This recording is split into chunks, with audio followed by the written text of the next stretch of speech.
Assalamualaikum warahmatullahi wabarakatuh.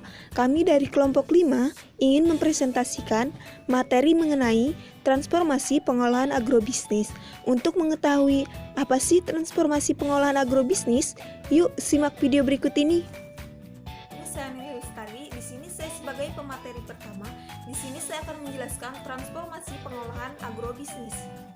Transformasi pengolahan agrobisnis. Proses transformasi dari agraris ke industri suatu negara tampaknya harus melalui masa peralihan yang gradual. Peralihan yang bersifat terobosan atau loncatan tanpa melalui urutan yang benar hasilnya kurang dapat menjamin keberhasilan. Urutan transformasi yang benar sebelum memasuki industrialisasi telah terbukti keberhasilannya adalah dari mayoritas penduduk yang mula-mula berkecimpung dalam kegiatan pertanian menghasilkan barang primer, selanjutnya berkembang ke kegiatan agroindustri untuk mengolah hasil pertanian yang dapat memperpanjang daya simpan komoditas terutama untuk keperluan ekspor. Hasil yang dicapai dari kegiatan agroindustri berupa tabungan masyarakat serta devisa yang cukup besar yang dapat membiayai langkah selanjutnya, yakni menuju masyarakat industri. Agroindustri berasal dari dua kata yaitu agrikultural dan industri, yang berarti suatu industri yang menggunakan hasil pertanian sebagai bahan baku utamanya. Agroindustri merupakan bagian subsistem agrobisnis yang memproses dan mentransformasikan bahan-bahan hasil pertanian, bahan makanan, kayu, serat, menjadi barang-barang setengah jadi yang langsung dapat dikonsumsi dan barang atau bahan hasil produksi industri yang digunakan dalam proses produksi seperti traktor, pupuk, pestisida, mesin pertanian, dan lain-lain. Agroindustri meliputi industri pengolahan hasil pertanian, industri yang memproduksi peralatan dan mesin pertanian, industri input pertanian, pupuk, pestisida, herbisida, dan lainnya, dan industri jasa sektor pertanian. Agroindustri merupakan subsektor yang luas yang meliputi industri hulu sektor pertanian sampai dengan industri hilir. Terdapat beberapa permasalahan yang dihadapi dalam pengembangan agroindustri. Yang pertama, sifat produk pertanian yang mudah rusak sehingga diperlukan teknologi pengemasan dan transportasi yang mampu mengatasi masalah tersebut.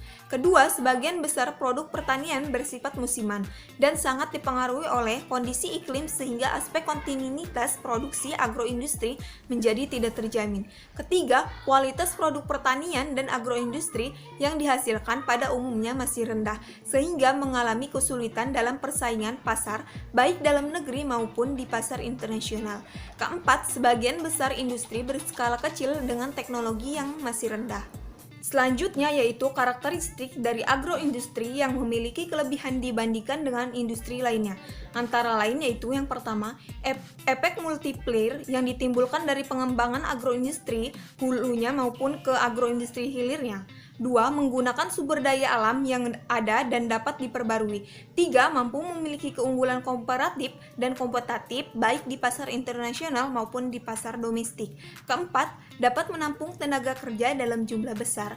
Kelima, produk agroindustri pada umumnya bersifat cukup elastis sehingga dapat meningkatkan pendapatan masyarakat yang berdampak semakin luasnya pasar khususnya pasar domestik.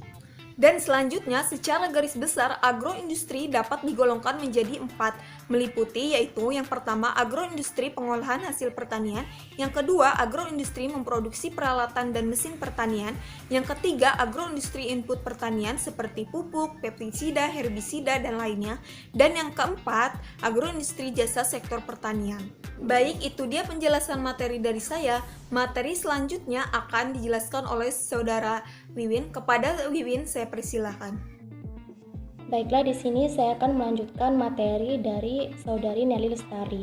Materi selanjutnya yaitu pengolahan hasil agroindustri merupakan bagian dari agroindustri yang mengolah bahan baku yang bersumber dari tanaman, binatang, dan ikan.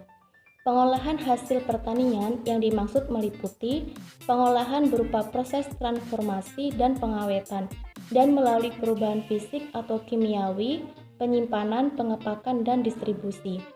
Pengolahan dapat berupa pengolahan sederhana, yaitu meliputi pembersihan, pemilihan, pengepakan, penepungan, ekstraksi dan penyulingan, penggorengan, pemintalan, pengalengan, dan proses fabrikasi. Baik, materi selanjutnya yaitu agroindustri hasil pertanian mampu memberikan sumbangan yang sangat nyata bagi pembangunan di kebanyakan negara. Pengembangan ini dikarenakan 4 alasan. Yang pertama yaitu dapat meningkatkan nilai tambah.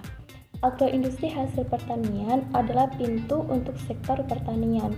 Agroindustri melakukan transformasi bahan mentah dari pertanian untuk konsumen. Jadi, permintaan terhadap jasa pengolahan akan meningkat sejalan dengan peningkatan produksi pertanian. Kemudian yang kedua, agroindustri hasil pertanian sebagai dasar manufaktur. Indikator pentingnya agroindustri dalam sektor manufaktur adalah kemampuan untuk menciptakan kesempatan kerja. Kemudian yang ketiga, agroindustri hasil pertanian menghasilkan komoditas ekspor tinggi.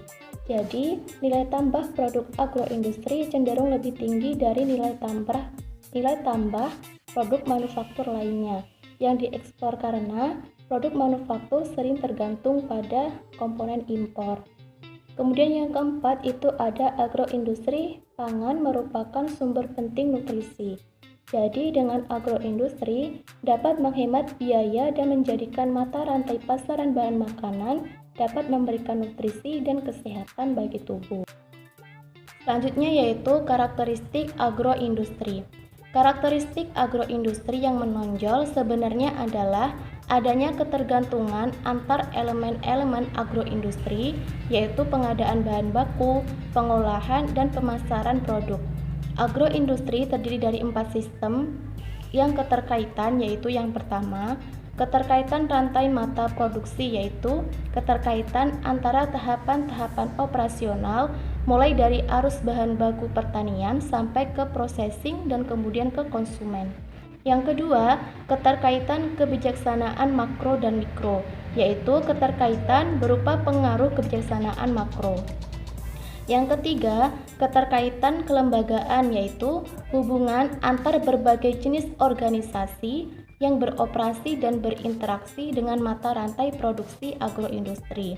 Yang keempat, keterkaitan internasional, yaitu kesaling ketergantungan antar pasar nasional dan pasar internasional di mana agroindustri berfungsi. Kemudian, pengolahan agroindustri dapat dikatakan unik, itu karena bahan bakunya mempunyai 3 karakteristik, yaitu musiman, mudah rusak, dan beragam. Adapun karakteristik lainnya yang perlu mendapatkan perhatian yaitu yang pertama, komponen biaya bahan baku merupakan komponen terbesar dalam agroindustri, sehingga bahan baku sangat menentukan operasi perusahaan agroindustri. Yang kedua, banyak produk agroindustri merupakan kebutuhan yang harus dipenuhi dan merupakan komoditas penting bagi perekonomian suatu negara. Yang ketiga, suatu produk agroindustri diproduksi oleh beberapa negara, maka agroindustri lokal terkait ke pasar internasional sebagai pasar alternatif untuk bahan baku impor, bersaing, dan peluang ekspor. Baik, itu dia penjelasan materi dari Saudara Wiwin. Materi yang terakhir akan dijelaskan oleh Saudari Erika. Pada Saudari Erika, saya persilakan. Itulah saya Erika Sabrina Utama akan melanjutkan materi dari Saudara Wiwin Ngaisatul Jannah. Materi selanjutnya yaitu tentang teknik pengolahan agroindustri hasil pertanian. Nah, sebelumnya apa sih itu agroindustri pengolahan hasil pertanian? Nah, agroindustri pengolahan hasil pertanian itu adalah aktivitas yang merubah bentuk produk pertanian segar dan asli menjadi bentuk yang berbeda. Dari segi teknik, terdapat 3 tujuan pengolahan agroindustri. Yang pertama, merubah bahan baku menjadi mudah diangkut, diterima konsumen, dan menjadi tahan lama.